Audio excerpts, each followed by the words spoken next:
Comme une voiture. Si tu conduis une voiture, la voiture a un limiteur de vitesse. La voiture pourrait aller à 200 km/h. Mais le limiteur de vitesse pourrait être réglé à 150 km/h. Une fois que le limiteur de vitesse est réglé sur 150 km/h, la voiture veut y aller. La voiture veut y aller, mais ce foutu limiteur de vitesse lui dit 1-1. La limite c'est 150. Nous avons en fait un limiteur dans notre cerveau. Et c'est un mécanisme de survie. Il nous protège de la douleur et de la souffrance. À la seconde où nous atteignons cette limite, notre esprit nous dit « Oh non, c'est pas marrant, nous devons faire demi-tour. Nous devons nous asseoir et chercher quelque chose de plus confortable. » C'est un truc de l'esprit. L'esprit a l'avantage tactique sur vous. Tout le temps. À chaque moment de ta vie, l'esprit a une longueur d'avance sur toi. Pourquoi? Parce qu'il sait de quoi t'as peur. Il connaît tes insécurités, tous tes points faibles. Et il fera en sorte de te tenir à l'écart de ces merdes. Il te poussera dans cette direction, qui est confortable. L'esprit contrôle tout. Donc ce que j'ai réalisé, c'est que quand je grandissais jusqu'à ce que je fasse 134 kilos, que j'étais gros et que j'avais toutes ces insécurités, j'ai réalisé que mon esprit m'avait guidé dans cette direction. Quand les choses sont devenues inconfortables pour moi, quand j'ai fait face à mes insécurités, quand j'ai fait face à mes peurs, mon esprit m'a dit « Oh non, j'ai l'avantage sur toi. Je vais te séparer de ce sentiment qui te pousse. » Et tout est à propos de ça. Nous voulons nous sentir bien. Nous ne voulons pas nous sentir mal. Genre, qu'est-ce que je fous là? Et quand tu ne peux pas répondre à ce genre de questions, t'abandonnes. J'ai commencé à réaliser que, si à ce moment, je peux répondre à ces foutues questions, et que je suis au contrôle de mon cerveau, au lieu d'être contrôlé par lui, c'est à ce moment que ce truc apparaît. Donc la règle des 40%, c'est ça. Quand vous êtes à 40%, votre cerveau dit « Terminé. On s'arrête maintenant parce que ça va devenir douloureux et inconfortable. » Donc vous arrêtez. Vous devez trouver des moyens. Et c'est différent pour tout le monde. C'est de ça dont parle le livre. Genre, on a tous déjà vu, tu sais, 5 étapes pour ceci, 4 étapes pour cela, c'est beaucoup plus que ça. C'est des conneries. C'est une pratique qu'il faut, c'est des habitudes. Donc, si tu sais qu'à 40%, genre, à 40% la douleur commence à apparaître, c'est là que ça devient inconfortable. C'est là que la règle des 40% entre en jeu. Maintenant, ça commence. Je ressens la douleur. Mon esprit commence à me dissuader. Il me dit, sors d'ici, arrête-toi, fais demi-tour. Il va dire, on s'arrête là. On n'est pas assez bon. L'esprit commence à vous dire toutes ces choses, et vous commencez à le croire. Parce que votre esprit prend le contrôle. Et c'est précisément à ce moment que vous devez inverser les rôles et passer aux commandes. C'est ok. Laisse-moi voir si je peux aller à 45%. Et une fois que vous commencez à vous donner de plus en plus d'espoir, et que vous commencez à réaliser, ok, l'esprit commence à te dire, mais qu'est-ce que tu fais? Nous sommes censés aller à droite, et tu vas à gauche. Vous commencez à contrôler votre esprit. Vous commencez à trouver de nouvelles ressources en vous-même. Et cela commence à 40% jusqu'à beaucoup plus loin que ça. Os conceitos da análise fundamental. 40% c'est le début. Arrivez là où votre esprit vous demande de vous arrêter. Peu importe où c'est, mais trouvez cet endroit. C'est quand cette merde commence à faire surface que tu dois rester au contrôle. Très peu de gens sont capables de vivre avec eux-mêmes. C'est la première chose. Il faut pouvoir vivre seul, se regarder dans le miroir et se dire « J'ai peur, mais j'accepte de continuer. » Il y a une voie facile ici. C'est dans la voie facile que se trouvent tous ces mensonges et toutes ces choses confortables. Mais vous devez d'abord être mal à l'aise à propos de comment vous vous sentez avec vous-même, avec cette voix qui vous pousse à fuir. Nous avons tous cette voix. Nous avons tous cette voix qui dit « Hé mec, tu sais quoi, tu vas pas y arriver. T'es juste un abruti. » Et il faut lui dire « Ok, c'est pas grave. C'est pas grave de croire qu'on peut y arriver. Donc on doit d'abord faire face au vrai soi. » Le vrai moi est David Goggins. Le vrai moi est le gars qui te regarde en ce moment et qui se dit « Je ne veux pas être dans cette putain d'émission parce que quand j'étais enfant, je bégayais. Et j'ai peur de ça.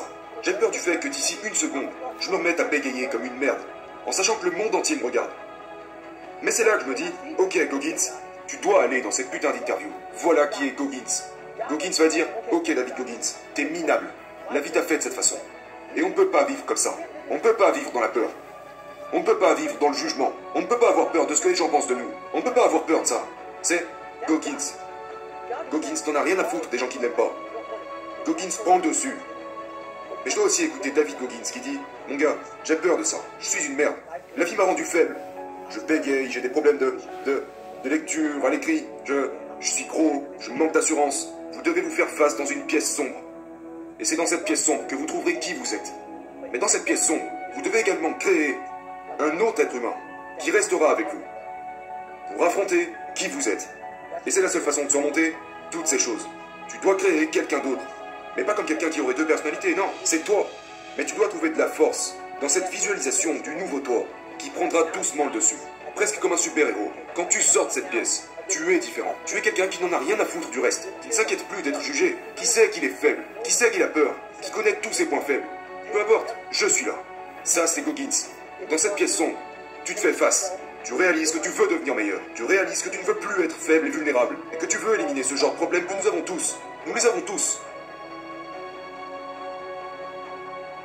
L'âme est selon moi une excellente plateforme pour déterminer qui je veux être.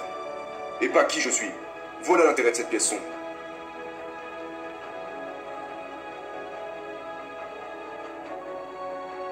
je me suis rendu dans ce miroir a révélé beaucoup de mauvaises choses. Beaucoup de choses que j'essayais de cacher derrière une apparence. Je me regardais dans ce miroir en me disant, mon Dieu mec, vraiment, tu crains, t'as créé un personnage. Ce n'était pas moi. Ce n'était pas qui j'étais à l'intérieur. Mais j'avais peur que quelqu'un découvre qui j'étais à l'intérieur. Donc, dans ce que j'appelle le miroir de responsabilité, j'ai vu qui j'étais vraiment. J'avais un niveau de lecture de 3e année. Et c'est quelque chose de difficile à admettre quand t'es au lycée, quand t'as traversé toutes ces années en copiant sur les autres. J'étais stupide. Les gens disaient « Oh, mais il a juste quelques troubles d'apprentissage. » Mais j'ai réalisé qu'ils se trompaient et qu'en réalité, j'étais feignant. Alors, je me suis traité moi-même de feignant. Je me suis traité de toutes les façons possibles. Je me suis appelé... J'étais juste honnête. J'étais honnête. Regarde-toi, mec. Regarde-toi. Ce jour-là, je suis devenu honnête avec moi-même. Chaque jour, je me regardais en face dans ce miroir. Je l'ai appelé le miroir de responsabilité. Qu'est-ce que je peux faire aujourd'hui pour changer ce que je vois dans ce miroir? Qu'est-ce que je vais faire aujourd'hui? Et en quelque sorte, j'ai arrêté de traîner avec ces mecs cool. J'ai enfilé un short pour aller à l'école en me disant « C'est ça que je porte maintenant. Et si ça te plaît pas, c'est pas mon problème. » Je devais absolument construire cette enveloppe supplémentaire. J'ai dû développer cette corne sur la totalité de mon corps pour résister à toutes ces moqueries et ces surnoms. Au fil du temps, je suis devenu gros et je suis revenu face à ce miroir. J'ai dit « Maintenant tu vas t'appeler comme ça, parce que je suis gros. » Et les gens ne veulent pas faire ça. Ils veulent qu'on leur dise « Oh, mais t'appelles pas comme ça, t'es pas gros. Ne dis pas que tu es stupide. Si tu ne te définis pas comme le vrai enculé que tu es, rien ne changera. Dans ce nouveau monde dans lequel nous vivons, nous voulons entendre « Oh, t'es juste un peu plus gros. » Non, mon gars, t'es obèse. Et il est normal de se qualifier d'obèse si c'est la réalité. Et c'est là que ça a commencé. Parfois, ce que je me disais était juste horrible. Mais je suis aussi fier de moi d'avoir pris en compte ce que j'ai vu dans ce miroir et d'y avoir remédié. Donc la première chose à faire, c'est que, une fois que vous l'avez réalisé, que vous réalisez que vous devez vous appeler tel que la personne que vous êtes, cette partie du chemin est très petite. Genre, tu ne vas pas te lever un matin, tu es de cette façon, et la prochaine fois que tu te réveilles, hop, le tour est joué. Tu sais, les 5 étapes vers la grandeur. Non, ça se passe pas comme ça. Si vous lisez mon livre, c'est un dur travail quotidien. Comme là. Je dois être honnête avec toi, mec. Je tremble en ce moment du fait d'être assis là dans cette émission. Je suis un introverti. Vous devez traiter avec vous-même et vous faire face. Vous devez vous faire face tous les jours. Vous devez le faire chaque jour de votre vie. Donc vous dites, ok, genre, si t'es obèse, tu dois perdre du poids. Comment? La patience. Tu dois être patient dans le fait d'accepter qui tu es en ce moment. Je suis gros. Je ne m'aime pas. Accepte le fait que si tu perds 1 ou 2 kilos par semaine, c'est un énorme accomplissement. Tu dois vivre dans ton propre putain de monde. Vous ne pouvez pas vous comparer. C'est une course dans laquelle vous vous retrouvez complètement seul. Et c'est vraiment à propos de vous. J'avais des tonnes de post-it collés partout sur mon miroir. Je ne voulais pas être meilleur que John ou être aussi rapide qu'un tel. Ok David, hier t'as fait ça. Aujourd'hui, notre prochain objectif, c'est ça. Donc j'avais des objectifs annuels, hebdomadaires, des objectifs quotidiens, des objectifs pour chaque heure de la journée, et j'ai beaucoup menti en grandissant. Je voulais être accepté. Un des objectifs était passer une journée sans mentir.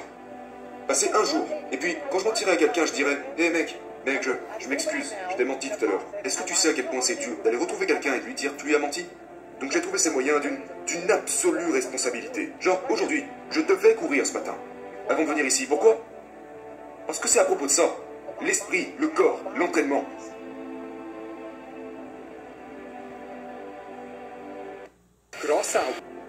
Les gens disent tellement de la merde.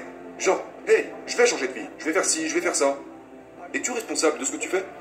Es-tu responsable? Je veux dire, es-tu au point à propos de ce que tu dis? Je le suis. C'est comme ça que ça commence. Ça commence avec cette entière responsabilité de « je ne mentirai pas aujourd'hui. Je dirai aux gens la vérité à propos de qui je suis. » Quand tu arrêtes de te cacher, que tu dis exactement comment tu es. C'est le but de la vie. De pouvoir mettre ta vie sur un panneau d'affichage, sur la route la plus fréquentée ou l'autoroute la plus fréquentée du monde en faisant comprendre aux gens « voilà à quel point je suis un enculé. Sachez-le. » Lorsque vous prenez vraiment du recul dans votre vie et que vous êtes dans cette pièce sombre, vous regardez d'où vous avez commencé et vous vous dites « Mon Dieu, ma mère était comme ça. Mon beau-père a été assassiné. Mon père me battait. Je ne pouvais ni lire ni écrire. J'ai menti à tout le monde. J'ai triché à tous ces tests. Mon Dieu, mec. » Et puis je me suis donné un objectif. Je me suis dit, comment tu te sentiras quand tu auras atteint cet objectif en partant de ça? En partant de cet enfer? Beaucoup de gens partent avec un bon point de départ. Ils ont des bonnes fondations. Et si je pouvais quand même être meilleur qu'eux? Si tout le monde commence là? Ils sont déjà là. Et toi, t'es un putain de cul-de-jatte. Tu tiens même pas debout. Tu sais même pas marcher. Alors tu rampes. Et tu sais que ces gars n'ont pas vécu ce que t'as vécu. J'ai dû utiliser toute cette merde négative qui m'a rendu faible et horrible en tant que personne. J'ai dû utiliser ça comme un pouvoir en me disant « tu vas devoir tenir le coup ». Et peut-être que c'est exactement ce dont tu as besoin. L'obscurité était exactement ce dont j'avais besoin. Tout est dans la façon dont vous percevez votre situation. Vous devez l'accepter. Vous devez d'abord l'accepter avant de pouvoir y remédier. Beaucoup de gens se promènent genre « oh, tout va bien, je suis bien ». Non, tu l'es pas. Vous devez accepter ce que vous n'êtes pas. Mais les gens ne veulent pas le faire. Et c'est pourtant la seule façon de résoudre le problème. Vous devez l'accepter avant de pouvoir commencer cette marche. Et beaucoup de gens ne commenceront jamais cette marche. Ils ne commenceront jamais ce parcours parce qu'ils vivent dans cette fausse vie. Tu ne peux pas regarder cette gigantesque liste et vouloir tout régler en même temps. Non. Tu prends le premier de la liste. Je veux être plus intelligent. Pour moi, c'était crucial. Je dois devenir plus intelligent. J'avais de telles invalidités que je n'arrivais pas à retenir quoi que ce soit. Je devais donc, pour obtenir cette chose, élaborer une stratégie. Comment est-ce que je vais faire ça? Je ne pouvais pas apprendre aussi vite que toi. Je ne pouvais pas apprendre comme qui que ce soit. Comment vais-je y arriver? Donc j'ai dû chercher. Quels sont mes points forts et mes points faibles? Ok. Comment je vais faire? J'ai trouvé un moyen de le faire. J'ai conçu une stratégie en fonction de mon approche à l'apprentissage, à cette époque. Disons que j'avais un gros manuel à étudier. Je suis allé acheter un paquet de cahiers à spirale, au magasin du coin. Et chaque page, j'ai dû remplir chaque page. Je devais écrire la même chose, encore et encore. Peut-être 10 pages pour la même chose. J'avais 18 mois avant de repasser ce test. La plupart des gens se seraient dit, je ne suis pas intelligent, je ne réussirai pas ce test. Et j'ai réalisé, attends une seconde, je ne suis pas intelligent. Mais comment pourrais-je y arriver? Comment pourrais-je surmonter cet obstacle? J'ai besoin d'apprendre. Je dois maîtriser ce manuel d'ici 18 mois. Et je dois donc prendre 18 mois pour réécrire chaque page de ce manuel, encore et encore, pour pouvoir juste m'en souvenir. Donc, quand j'avais affaire aux questions, j'avais écrit cette question et sa réponse tellement de fois sur papier, que je pouvais me dire, ok, à la page 71, je me souviens avoir vu ça. C'est de cette façon que j'ai pu passer ce test. C'est comme ça que je l'ai fait. Donc, vous devez élaborer une stratégie pour chaque problème de votre vie. Décomposez lentement le problème. Ne pensez pas à tous les problèmes que vous avez, juste un à la fois. Aujourd'hui, les gens sont médiocres. Ils essayent de trouver des raccourcis, et ils se comparent les uns aux autres. Disons que nous sommes 10 personnes dans cette salle, et que nous sommes tous médiocres. Mais, je suis le meilleur, parmi ces gens médiocres. Donc maintenant, je pense que je suis le meilleur. Je suis meilleur. Nous nous entourons de gens qui nous font nous sentir bien, qui nous disent ce que nous voulons entendre. À la seconde, nous nous rapprochons de gens hors du commun.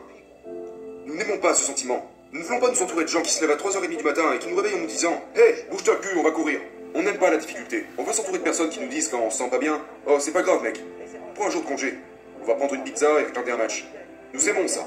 Nous aimons ce sentiment. Pourquoi? Parce que, tu comprends, c'est suffisant, nous sommes bons, mec. Je ne veux pas ça. Moi, je veux qu'un enculé vienne me dire « Non, mon gars, ça suffit. Bouge-toi le cul maintenant. Et arrête d'être une merde. » Personne veut ça. On ne veut pas de cette personne qui remet constamment en question nos faiblesses. On veut cette personne qui, tu sais, fait en sorte qu'on se sente bien et en sécurité. Ça, c'est la médiocrité. Nous voulons être les meilleurs parmi les gens moyens. Les gens me demandent « Comment tu restes motivé tout le temps ?» Eh bien, après avoir accompli quelque chose, je ne vais pas m'asseoir comme beaucoup de gens diplômés. Ouais, je suis diplômé ici, je suis diplômé là-bas. Ils se sentent à l'aise. Et puis ils se demandent « Mais pourquoi je deviens faible? Je ne veux pas perdre tout ce que j'ai. » Ce qui se passe, c'est que, une fois que tu as atteint le sommet de cette putain de montagne, devine ce qui se passe. Bah, c'est bon. Tu te sens bien maintenant, alors pourquoi redescendre? Parce qu'une fois que tu es au sommet de la montagne, tu ne peux pas aller plus haut. C'est ça la médiocrité. Il y a beaucoup de gens dans la médiocrité qui ont un joli diplôme. Mais c'est tout. Ils ont conclu un bon deal, ils ont un jour gagné beaucoup d'argent. Ils pensent qu'ils sont bons. Ils sont médiocres. Qu'est-ce que tu comptes faire aujourd'hui, demain et après-demain? C'est pourquoi je n'écoute pas les théoriciens. Je n'écoute pas toutes ces conneries. Je veux être le gars qui... Qu'est-ce qui va pas? Je suis fatigué. Pourquoi je suis fatigué?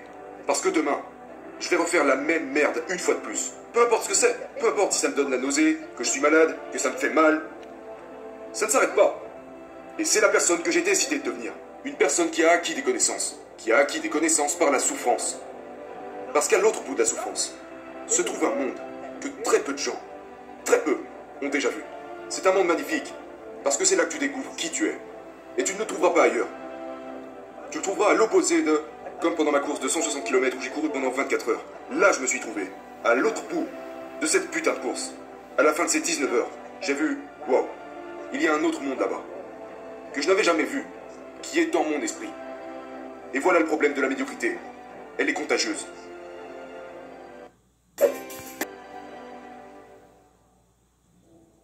Ne pas être civilisé, c'est... avoir cette sauvage mentalité. Être civilisé, c'est vivre dans un monde confortable. La plupart d'entre nous, genre, je vois ces athlètes qui prennent leur retraite. Tu sais, ils ont 38 ans, 39 ans, ils sont restés 20 ans, au top dans leur domaine. Puis ils décident de tout arrêter et de se détendre. Et tu les vois un an plus tard, et tu te dis, mais qu'est-ce qui lui est arrivé? C'est quoi ce bordel? Tu étais le plus grand athlète de tous les temps. Les enfants t'ont admiré, les femmes, les hommes, tout le monde t'a admiré. Tu étais au sommet, et lorsque t'as pris ta retraite, ton esprit s'est dit, tu t'es civilisé. La pire chose qui puisse arriver à n'importe quel être humain, c'est de devenir civilisé. Tu étais la personne la plus redoutable qui n'ait jamais vécu. Déjà, je crois pas que ça va durer. Tu dois te réveiller. Et même si tu dis être retraité, il n'y a pas de retraite. Tu dois montrer l'exemple chaque jour de ta putain de vie. Cette civilisation est tellement à l'aise. Les gens veulent ce sentiment. Ils veulent être à la retraite. Ils veulent ça. Ils ont besoin de ça. Ils pensent qu'à ça. Les gens adorent me mettre une étiquette du genre « Mon Dieu, mais tu es juste câblé différemment. » Je suis pas câblé différemment. Tu sais à quoi je pense maintenant? Après avoir surmonté ce truc de bégaiement et tout ça, tu sais à quoi je pense maintenant? Je vais devoir me bouger le cul demain matin et refaire la même merde une fois de plus. Je vais devoir quitter cette interview et aller m'étirer pendant 2h30. Je déteste cette merde. Mais je vais la faire. Je dois constamment renforcer cette mentalité de victime. Je dois la renforcer chaque jour. Je dois faire cette merde. Pourquoi? Parce que si tu t'arrêtes de faire quelque chose, tu perds cette chose. Le seul moyen d'empêcher une machine de rouiller, c'est de la faire fonctionner. Et cette machine, c'est ton cerveau. Tu dois continuer à le défier, tous les jours. Qu'est-ce que les gens vous demandent le plus souvent? Comment est-ce que j'ai fait? Comment je suis capable de faire ce que je fais au quotidien? Comment combattre les démons? Parce qu'ils m'entendent parler et ils pensent que je joue un rôle, mais c'est réel. Comment je combats mes insécurités, toutes ces choses. Et je fais ça tous les jours. Je fais ça tous les jours. Je suis à la recherche d'un sentiment. Je ne suis pas à la recherche d'un trophée. Je ne suis pas à la recherche de l'amour. Je ne cherche pas plus d'abonnés sur Instagram ou sur les réseaux en général. Quand j'ai commencé ce voyage, il y a des années, j'ai réalisé que je voulais devenir quelqu'un. Quelqu'un à la recherche d'un sentiment. Un vrai sentiment de victoire. Pour moi. Et seulement pour moi. À la seconde où j'ai fait taire le monde entier, j'ai réalisé qu'en réalité, j'étais seul dans ce monde. Je me bats dans cette course. Seul. Personne ne connaît la vérité. À propos de ce que j'ai vraiment fait. Je m'en fous si quelqu'un le sait. Je me fous que les gens comprennent. Je suis un introverti. Toute ma vie, j'ai été un introverti. Et j'aime ça à propos de moi. C'est ce qui me sert de carburant. Je me considérais comme la personne la plus faible de la planète Terre. Mon but, dans ma vie, était de devenir l'homme le plus dur qui n'ait jamais existé. Et c'est pour ça que ces choses ne peuvent pas me laisser. Parce qu'il s'agit de ça, de tout ce que vous pensez pouvoir devenir. Vous devez faire de ces rêves une réalité. Mais c'est la partie la plus difficile, de faire de ces rêves une réalité. C'est là que le dur travail entre en jeu. Les gens me demandent, comment continuez-vous à grandir chaque jour? Vous devez faire de ces insécurités, de ces peurs. Comme quand je pesais 134 kilos. Je n'avais pas de motivation, mais je vais devenir un imbécile. C'est quoi ton problème? Tu t'es regardé dans une glace? Je n'étais pas genre motivé à devenir un imbécile. J'ai aidé un enfant angoissé, apeuré. J'ai dû regarder mes insécurités et mes peurs et trouver de la motivation à travers ça. Nous cherchons tous des passions. Tout le monde parle de ça. Vous avez un putain de sac rempli de ça, tout autour de vous, toutes ces insécurités, toute cette merde. Vous devez plonger en profondeur dans cette merde. Parce que tout y est, toute l'énergie et le carburant dont vous avez besoin est en fait en vous-même. Tout est là. Et vous avez déjà beaucoup de choses à faire pour y surmonter. C'est là que j'ai trouvé, dans mes propres insécurités, c'est là que j'ai trouvé la motivation. Et c'est la chose la plus puissante au monde. Quand vous pouvez trouver la motivation dans vos propres doutes, vos propres peurs et vos propres insécurités, vous deviendrez vraiment inarrêtable. L'homme que je suis aujourd'hui. Moi-même. Mais je suis une personne très philosophique. Et je vais faire ça très rapidement. Je crois à une force supérieure. Je ne connais pas son nom, je ne sais pas d'où elle vient, ni quoi que ce soit. Disons qu'il y a un homme là-haut, ou une femme, ou peu importe. Et il a un tableau. Et quand est né, il écrit David Goggins. Né le 17 février 1975, à 6h du matin. Et il écrit ma vie depuis là-haut, puisqu'il peut tout voir. Mais il sait aussi ce que je suis censé être. Il sait qui je suis censé devenir. Tu meurs, et t'arrives au soi-disant paradis. T'arrives au paradis, tu fais 134 kilos. Retraité en tant qu'exterminateur cafard. Ok, très bien, c'est juste un travail, peu importe. Je monte là-haut, et Dieu me regarde et me donne ce tableau. Sur ce tableau, il est écrit que j'étais censé devenir un Navy SEAL. Que j'étais censé faire 83 kilos. Que j'étais censé devenir l'homme le plus résistant de la planète Terre. Tout ça. Mais maintenant, t'es au paradis. C'est terminé, et t'es comme, mon Dieu, j'étais censé vivre cette vie. J'étais censé vivre cette vie. Et ensuite, tu réalises que la raison pour laquelle nous espérons, nous prions, nous faisons ci et ça, ne fonctionne pas. Parce que tout ce qui est censé arriver n'arrivera pas par magie. Non. Je crois que mon travail sur Terre, et de surpasser tout ce qui est dit sur ce tableau. Je veux en trouver davantage. Tout ce que je pourrais. Et c'est dans ce putain de sac que tu dois plonger pour en trouver plus. Parce que si tu ne veux pas y aller et te faire face, tu ne trouveras rien. Mon gars, si tu veux vivre en surface, vis en surface. Mais si après la mort, il y a un endroit où aller, un jugement, tu pourrais y aller et voir un tableau. Et sur ce tableau, il y a le putain de battant que tu aurais dû être. Et maintenant, tu vas devoir passer le reste de ton existence à penser à ça, genre, j'aurais pu vivre une vie bien meilleure. Et si j'avais juste souffert un peu plus? Et si j'étais allé dans cette merde, en réalisant que je pouvais en faire tellement plus, dépasser mes peurs et les 40%. À la place, j'ai succombé à mes peurs. Et je me suis arrêté. C'est pourquoi j'utilise beaucoup la visualisation. Je fais en sorte que cet autre monde, après peut-être qu'il n'existe pas, pour moi il existe. Pour moi il existe. Et je me surpasse tous les jours. Et pour le faire, tu dois trouver les bons outils. Et moi, c'est cet outil que j'utilise. C'est en ça que ça consiste. Vous êtes votre plus grand ennemi, votre plus grand... la conversation la plus importante que vous aurez de toute votre vie. C'est celle que vous aurez avec vous-même. Vous vous réveillez avec, vous marchez avec, vous vous couchez avec, et vous finirez par agir en accord avec, qu'elle soit bonne ou mauvaise. Vous devez, c'est la chose qui revient le plus souvent dans le livre, c'est à propos de vous, c'est à propos de vous. Il s'agit strictement de trouver qui vous êtes. Tellement de gens meurent, jusqu'à 100 ans, sans jamais trouver qui ils sont. Ils se sont jamais trouvés. Vous devez vous regarder dans ce miroir et reconnaître que il y a tellement plus à faire. J'aurais littéralement pu être un gars de 134 kilos, en train de pulvériser des cafards, encore aujourd'hui. Et si je ne m'étais pas regardé dans ce miroir, en me disant, il doit y en avoir plus que ça, je ne serais pas ici. Je suis allé profondément en moi et j'ai donné tout ce que j'avais pour me trouver. Donc c'est vraiment de ça que je parle. J'ai travaillé sur moi-même. Si dur que je suis devenu une personne qui a enterré son ancienne version d'elle-même pour se trouver là aujourd'hui. Il ne s'agit pas de lire un livre d'un théoricien ou... Il s'agit de durement travailler sur soi-même et de dire « Je ne sais pas comment je vais faire ça. Mais je sais que pour aller de l'autre côté, je dois grandir à travers de vrais efforts.